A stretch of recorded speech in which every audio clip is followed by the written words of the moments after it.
Abu Uthman from Saudi Arabia, he says that sometimes during the Friday sermon, I may doze off a bit. So he may fall a little bit asleep, and I don't know how long I had slept for.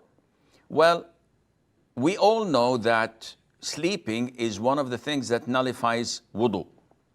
However, the exception would be learned from the hadith of the companions such as Anas ibn Malik, where he reported that the companions, may Allah be pleased with them, used to wait for Isha prayer.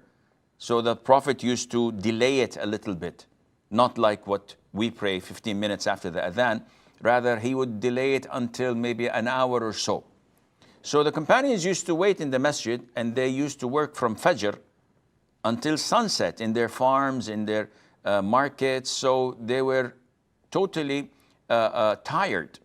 So they used to sit and they used to doze off a bit. So their heads would fall, and some of them, their chins would reach their chest. But when the Prophet came to Salat, he never told anyone go and perform wudu. So in order to balance and combine, reconcile all the evidences, because there is another hadith where the Prophet said, alayhi salatu wasalam, the eye is the lock that protects a person's anus. And whenever the eye is closed, then the lock is opened, meaning that a person can pass wind without knowing it because he's asleep. So the scholars say that sleeping nullifies wudu. But if the sleeping is very little and minute, to the extent that if a person tried to put his hand in your pocket, you would have woken up. Sometimes when people speak and they mention your name, you already are alert. In addition to the way you're sitting.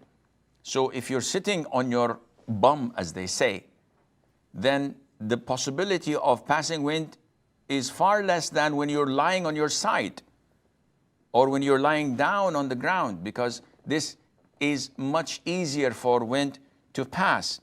Therefore, you should be the judge. If dozing off while the Imam is giving the khutbah happened frequently, but you were aware of your environment. Yes, you're not aware of what the Imam is saying, but you were aware if anybody would take something from your pocket, or if someone would to say in whispering voice, Asim, wake up, or what are you doing? And you would become alert. In this case, this wudu is still intact, and Allah knows best.